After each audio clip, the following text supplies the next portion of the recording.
Is it all right if I park there? Oh, you wouldn't know, you don't drive. So the other day I was getting on the bus, because I'm riding the bus now, it's my thing. And I get on, and it's kind of gross and whatever, it's the LA bus. So I'm sitting down like a normal person, just listening to my iPod, reading books, and everything's sort of normal. It smells, there's too many people, etc. But I get a little spot with some room next to me, and I put on my iPod and read a book, and I'm just enjoying myself, getting around town, and then this woman, she's probably like 45 or 50, she gets on the bus, and I'm like, all right, well, I'll make sure she can have a seat. So I kind of scoot over to signal to her that the seat is available, and so she sits down, kind of looks at me weird, and starts to like get more and more like aggro as the ride goes by. She's like grumbling to herself and like mumbling profanities, and I'm looking over like, what the fuck? I mean, I did something nice for you. I gave you a seat, and now you're freaking out next to me? What the hell? And so, I like did my part, and she seems to not be happy with that. So she's like kind of getting like pissed off at me or something. She's sitting there, and she's just like, her aggression's like building. I can feel the energy coming off of her. She's just like grumbling to herself and like mumbling all this like negative shit and like freaking out. I'm seeing her just like sort of unravel in front of my eyes, and I was like, what the fuck's your problem, man? I just like gave you a seat. Like, I don't know, I'm trying to be green. I'm on the bus and like trying to do good things for people. And I'm in love with this girl. She's, I don't know, there's genius in her personality. Not that she's personally a genius, because she isn't. Far from it. But her personality in and of itself is a staggering work of art.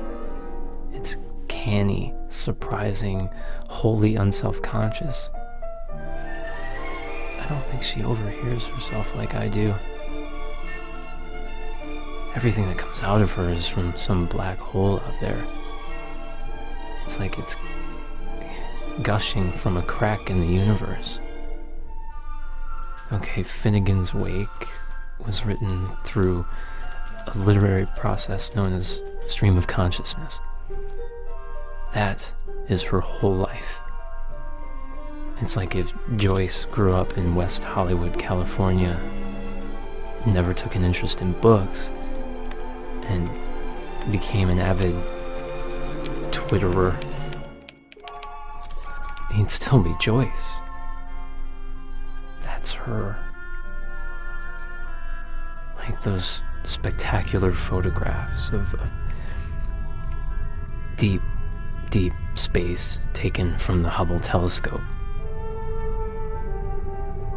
What are those photos trying to say?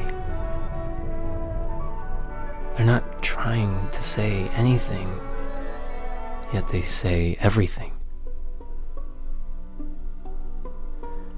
She doesn't have a clue, but when I'm with her, and this is the God's honest truth, I don't fear death at all. And this is how I express it, by completely ignoring her. Look at me, I can't even speak to her directly. I have to talk around her. Following me down the street, like rambling down the street, like raging and screaming and freaking out. And you know what she says to me? It's the weirdest insult I've ever heard. She screams at me, "You have the ugliest, oldest, wrinkliest neck I've ever seen on a young person." And it was freaking bizarre. I was like, what? It's so bizarre. It's like the weirdest insult I've ever heard, but yet kind of bothered me. Like I was kind of paranoid about it. I went home and I looked in the mirror and I was like, do I really have a wrinkly neck? Like, do I have a neck that looks older than my age? Like, I don't even know. I mean, I'm looking at it and maybe I do. I mean, what do you think? Is it like particularly wrinkly? Look, does it look old? I mean, I don't even know, like, what I can even do about that. I mean, like, can I get a neck lift? I mean, seriously. I mean, I'm all paranoid about it now. I wear a scarf. So, you don't think it looks old? Whatever. I'm not gonna worry about it.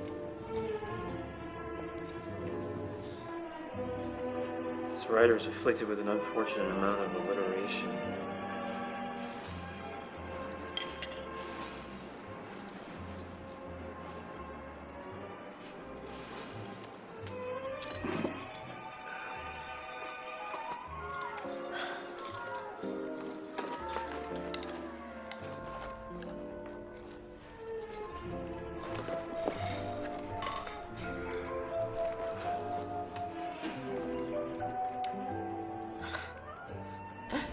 Oh, these poor, poor Twitterers.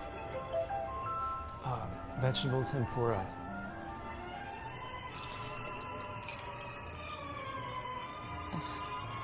That was my sexually obsessed cousin. He must have overheard this conversation I was having, and I think I might have mentioned that I had sexual experiences with other women. And now he's all keenly interested in my life. Like, what is it with men and lesbians anyway? Like, what is it about two lesbians sharing their love for each other that makes men so stupid?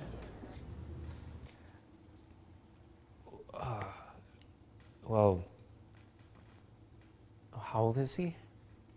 13? Oh, does it start that early? It varies. Personally, I became fascinated when I was 10. 10? Sorry, I'm eating all your chocolate chips. And it's not two lesbians having sex, it's two straight women having lesbian sex. Do you see the difference? Two straight women having lesbian sex. Yes. Does that make any sense to you at all? Okay, bisexual, two bisexual women having sex. The type that I'm referring to doesn't appreciate labels anyway. Oh no. Absolutely not. No, they don't like to be placed in a box. You know, the difference is astronomical. Is it? Yes. Two actual lesbians, I mean like real lesbians who identify themselves as such, the thought of them having sex, quite frankly, scares us. Who's us? The male species, mankind, the Y chromosome. So, you're saying that men are terrified by the sight of two lesbians having sex? Yes. Two actual lesbians. If I could somehow illustrate to you the discomfort so that you could understand how unsettling it is. It's probably what it must be like to watch your own death take place right in front of you and somehow be detached from it. Like a sort of out-of-body. It's the only instance where you can consciously be aware of non-existence. Obviously, to not exist is to be conscious of nothing at all, but in this instance, you can actually experience what it's like to not even exist. Cut to black. Done. And it's terrifying. But watching two straight or bisexual women have sex, well, that's a completely different story altogether. Why? Because I think on some subconscious level we feel like we're witnessing something elemental, almost sacred about the nature of women. It's like we're being let behind the curtain, and all the mysteries of womanhood are being revealed. And watching two straight or bisexual women having sex, you feel like you in some way possess the secret knowledge, especially in that moment when you were asked to, join in. And all at once, all the fear and anxiety you had as a kid when it came to women at least in that fleeting moment when you're watching, it's gone.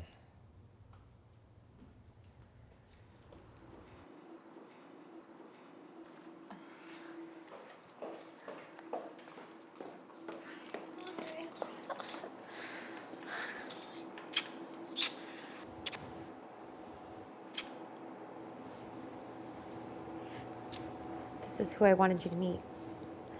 This is Angel. Hi. I wanted you to meet her because we're in love and you're my best friend, so I wanted you to meet her.